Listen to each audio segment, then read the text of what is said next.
Ada medan perang yang tak pernah terlihat, tapi terasa, sunyi, tapi bergemuruh di dalam dada.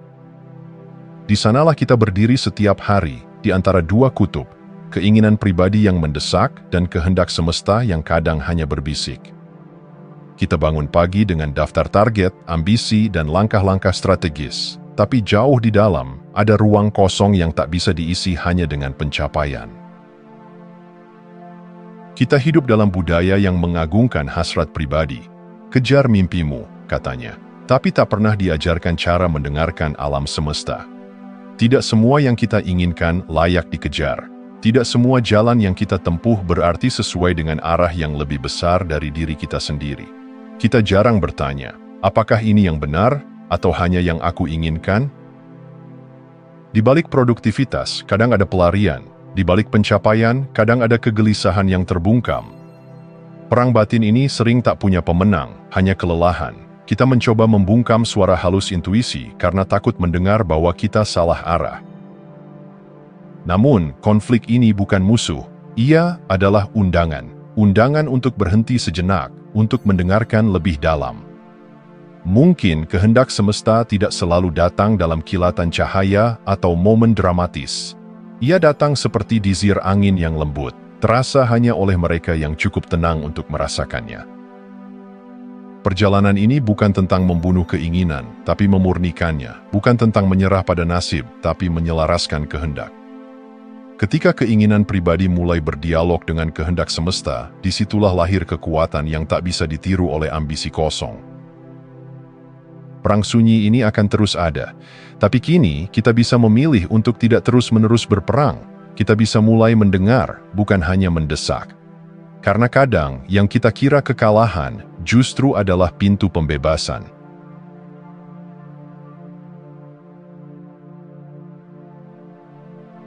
Ada momen dalam hidup ketika segalanya tampak seperti berjalan sesuai rencana, pekerjaan bagus, relasi harmonis, kesempatan terbuka lebar. Namun, di balik semua itu, di tengah senyuman dan pencapaian, ada kegelisahan yang sulit dijelaskan. Sebuah keraguan sunyi yang berbisik, apakah ini benar jalannya? Tak semua pintu yang terbuka layak dimasuki. Semesta tidak hanya bicara lewat keajaiban yang megah, tapi juga lewat perasaan yang samar. Ketidaktenangan yang datang tanpa alasan logis seringkali bukan gangguan, tapi peringatan. Seperti alarm batin yang halus, mengisyaratkan bahwa kita mungkin sedang berbelok dari jalan yang seharusnya. Kita diajarkan untuk menghargai logika di atas segalanya. Tapi bagaimana jika hati tahu sesuatu yang belum bisa dijelaskan pikiran? Intuisi bukan kelemahan, ia adalah kompas bawaan yang mengarah ke kedalaman, bukan permukaan. Ia tidak berteriak, ia berbisik. Dan hanya mereka yang cukup jujur pada dirinya sendiri yang bisa mendengarnya. Rasa tidak tenang adalah panggilan untuk meninjau ulang, bukan untuk ditolak mentah-mentah. Barangkali yang terlihat sempurna di luar hanyalah kulit yang mengilap, sementara jiwamu diam-diam mengering. Barangkali langkah yang kamu sebut maju justru menjauhkanmu dari dirimu yang sejati. Ini bukan tentang menjadi pesimis terhadap peluang, tapi tentang memiliki keberanian untuk mengakui bahwa yang terlihat benar belum tentu yang benar-benar tepat. Hidup bukan sekadar soal pintu mana yang terbuka, tapi kemana pintu itu membawamu. Dan saat kita mulai menghormati kegelisahan sebagai sinyal, bukan hambatan, saat itu pula kita memberi ruang bagi kebijaksanaan yang lebih tinggi untuk membimbing langkah. Karena ketenangan batin, bukan hanya keberhasilan luar, adalah tanda bahwa kita sedang melangkah ke arah yang sejalan dengan jiwa.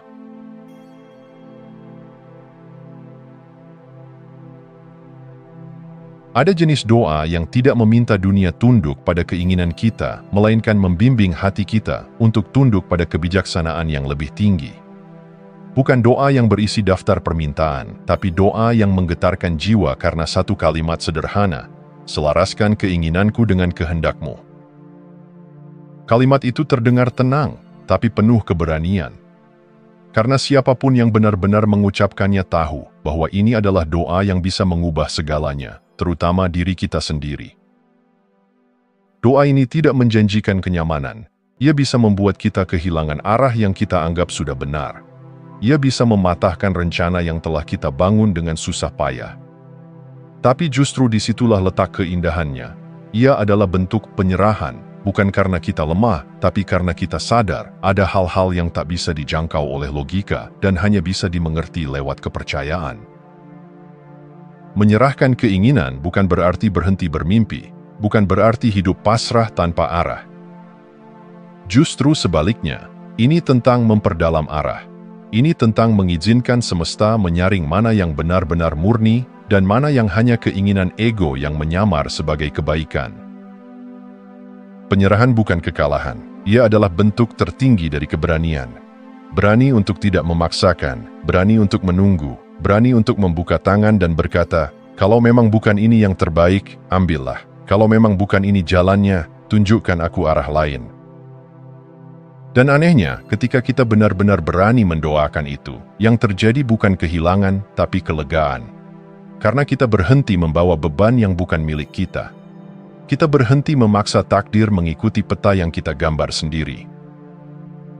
Dan justru saat itulah, hidup mulai menata dirinya sendiri, dengan cara yang tak pernah kita duga, tapi terasa sangat benar.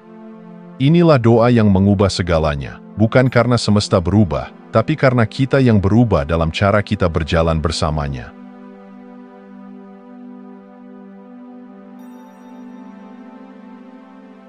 Kita tumbuh dalam dunia yang memuja kendali. Dari seminar motivasi hingga kutipan di media sosial, kita dijejali pesan bahwa hidup ini sepenuhnya bisa ditaklukkan jika kita cukup keras kepala dan bekerja keras. Konsep self-made dijadikan lambang kebanggaan, seolah manusia adalah pusat dari segala kemungkinan, tak butuh siapapun, apalagi kehendak yang lebih besar dari dirinya sendiri. Namun, di balik sorakan untuk kemandirian mutlak, ada kebohongan yang tak disadari. Kendali penuh adalah ilusi. Sebab bahkan udara yang kita hirup, detak jantung yang terus berdetak tanpa kita perintah, adalah bukti bahwa ada kekuatan lain yang menopang segalanya. Kita bukan pusat dari segala hal, dan tak pernah benar-benar sendirian dalam proses ini. Semesta bekerja dengan cara yang berbeda dari pola pikir modern. Di dunia, kita diajarkan naik dengan bersaing, menonjolkan diri, memperbesar suara. Tapi semesta justru bergerak dengan prinsip terbalik, naik dengan merendah, menemukan lewat menyerah, kuat dengan mengakui kelemahan. Disinilah paradoks spiritual muncul, bahwa yang lembut justru paling kuat, yang diam justru paling mendalam. Barangkali kita tidak perlu terus menambah beban atas nama usaha. Barangkali yang kita butuhkan bukan kerja lebih keras, tapi selaras lebih dalam. Menyelaraskan diri bukan tentang menyerah dalam arti negatif, tapi merapikan frekuensi batin agar kita bisa bergerak dalam irama yang searah dengan semesta. Saat kita berhenti meyakini bahwa segalanya harus dikendalikan, kita mulai menemukan kedamaian. Bukan karena semua hal berjalan sesuai rencana kita, tapi karena kita berhenti menganggap bahwa semua harus berjalan sesuai rencana kita. Ada kelegaan dalam menyadari bahwa tidak semua tanggung jawab ada di pundak kita sendiri. Dan mungkin, justru disitulah awal dari kekuatan sejati. Bukan ketika kita menguasai segalanya, tapi ketika kita sadar bahwa kita adalah bagian dari sesuatu yang jauh lebih besar.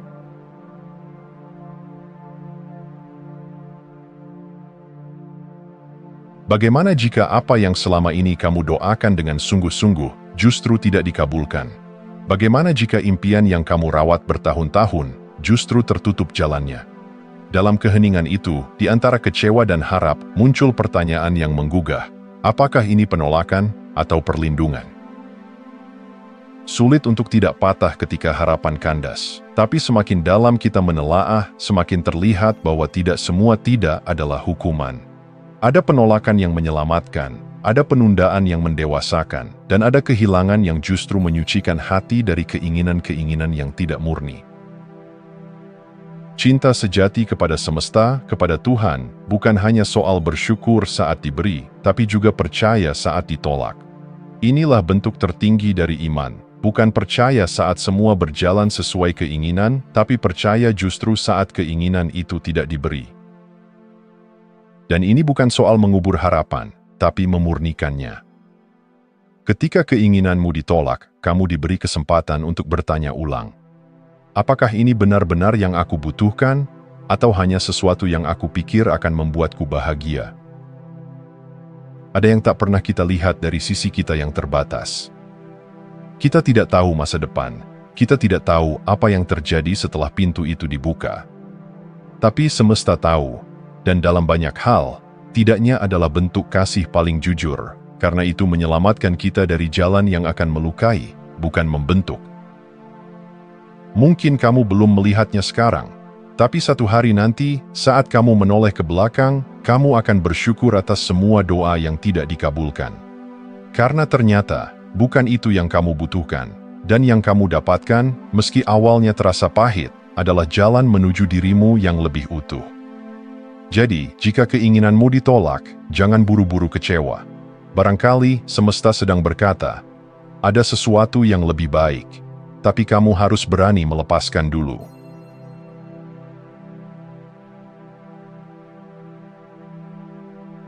Seringkali, kita mengukur kemajuan dari kecepatan, seberapa cepat kita sampai, seberapa jauh kita melangkah. Namun, dalam perjalanan yang benar-benar bermakna, ukuran yang sesungguhnya bukanlah kecepatan, melainkan kedamaian. Kedamaian bukan berarti hidup tanpa masalah, ia juga bukan suasana tanpa konflik eksternal. Kedamaian adalah ruang sunyi di dalam diri, tempat kita berhenti bertanya, harusnya aku di mana sekarang, dan mulai merasakan bahwa aku sedang ada di tempat yang seharusnya. Ada momen dalam hidup ketika kamu tidak lagi tergoda untuk mengejar panggung. Kamu berhenti membandingkan langkahmu dengan orang lain, bukan karena kamu kehilangan ambisi, tapi karena kamu mulai mengerti bahwa ada perbedaan besar antara mencapai sesuatu dan menjadi sesuatu. Kedamaian adalah penanda bahwa kamu mulai bergerak bukan karena tekanan, tapi karena panggilan. Kamu tidak lagi terburu-buru membuktikan apapun, karena kamu mulai percaya bahwa prosesmu sah, meski tak semua orang melihatnya. Saat kamu berjalan di jalur yang tepat, kamu mungkin tidak langsung mendapatkan segalanya, tapi kamu mendapatkan satu hal yang paling bernilai, hati yang tenang. Dan dari situ, lahirlah keteguhan. Kamu mungkin tidak berlari lebih cepat dari orang lain, tapi kamu melangkah lebih dalam. Dan kedalaman itu yang membuatmu tahan menghadapi badai. Lucunya, dunia jarang menghargai kedamaian. Ia mengagungkan kecepatan, pencapaian, sorotan. Tapi diam-diam, semua jiwa yang lelah rindu akan satu hal, damai. Dan ketika kamu menemukannya, kamu akan sadar bahwa itulah kekayaan sejati. Jadi jika suatu hari kamu merasa tenang, walau dunia di sekitarmu tak berubah, perhatikan baik-baik. Mungkin itulah tanda bahwa kamu sedang berjalan dalam arah yang benar. Mungkin untuk pertama kalinya kamu benar-benar selaras.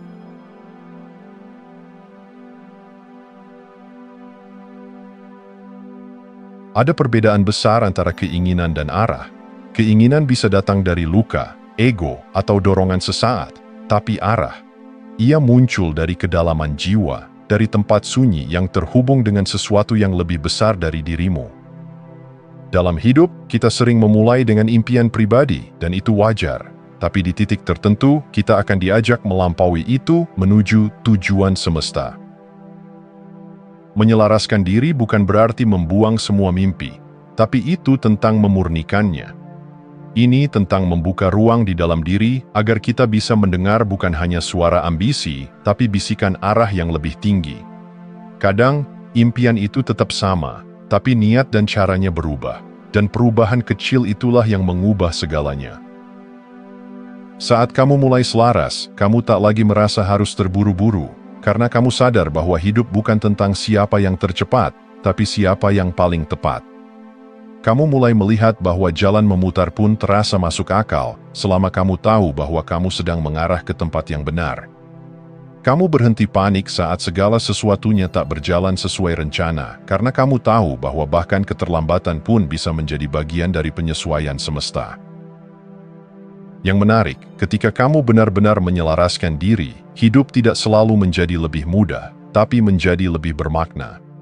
Kamu mungkin masih menghadapi tantangan, tapi kini kamu tahu mengapa kamu menjalaninya, dan makna itu memberi kekuatan. Proses ini seperti menyesuaikan frekuensi radio. Awalnya berisik, kabur, tak jelas, tapi ketika kamu putar sedikit demi sedikit, tiba-tiba suara jernih itu muncul. Begitu juga dengan hidup. Saat kamu mengatur ulang arah hatimu, kamu mulai menangkap sinyal yang dulu terlewat, arah, pertanda dan damai yang sebelumnya tersembunyi di balik keramaian. Jadi jika kamu merasa hidupmu sedang bergeser, jangan takut. Bisa jadi itu bukan kegagalan impian, tapi awal dari penyelarasan.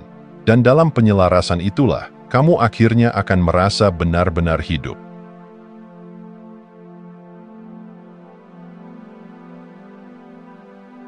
Kita sering berkata ingin tahu kehendak semesta, namun diam-diam berharap agar kehendak itu sesuai dengan rencana kita. Kita ingin jawaban, tapi bukan perubahan. Kita ingin petunjuk, tapi enggan melepaskan arah yang kita anggap benar. Dan di sanalah letak kontradiksi batin yang paling dalam. Salah satu hal yang paling menghalangi kita dari mendengar kehendak semesta adalah ekspektasi bahwa ia harus terasa nyaman. Kita ingin jalur yang mulus, tanpa konflik batin, tanpa risiko. Tapi semesta tidak selalu bekerja untuk kenyamanan kita. Ia bekerja untuk pertumbuhan kita. Dan pertumbuhan hampir selalu membawa ketidaknyamanan. Kita pun sering salah fokus. Kita mencari jawaban instan, bukan kedekatan batin. Kita ingin solusi cepat, bukan keheningan yang menuntun kita pelan-pelan. Padahal, kehendak semesta sering muncul bukan dalam teriakan, melainkan dalam bisikan. Dan untuk mendengarnya, kita harus berani diam, menyepi dari kebisingan ego dan logika yang terus-menerus menganalisis. Ada pula ketakutan lain. Bagaimana jika jawaban yang muncul mengharuskan kita berubah, mengharuskan kita meninggalkan sesuatu yang kita cintai, atau lebih berat lagi, mengubah identitas yang selama ini kita banggakan? Ketakutan itu nyata, tapi justru disitulah letak keberanian sejati, bukan berani mengejar, tapi berani mendengarkan. Kadang kita merasa tersesat bukan karena semesta tak memberi arah, tapi karena kita belum siap menerima jawabannya. Kita belum siap jujur pada diri sendiri bahwa arah yang selama ini kita paksakan mungkin bukan untuk kita. Dan menerima itu bukan kelemahan, itu adalah titik balik menuju kehidupan yang lebih selaras. Menemukan kehendak semesta bukan soal keajaiban yang dramatis. Kadang itu hanya keputusan kecil yang muncul dari keheningan batin. Tapi keputusan itu, satu langkah yang benar, dapat mengubah seluruh arah hidupmu. Maka pertanyaannya bukan lagi, apa kehendak semesta? Tapi, apakah aku bersedia mendengarnya, bahkan jika jawabannya menuntut aku untuk berubah? Terima kasih sudah menonton. Jangan lupa like, komen, dan subscribe untuk dukung channel ini terus berkembang. Sampai jumpa di video selanjutnya.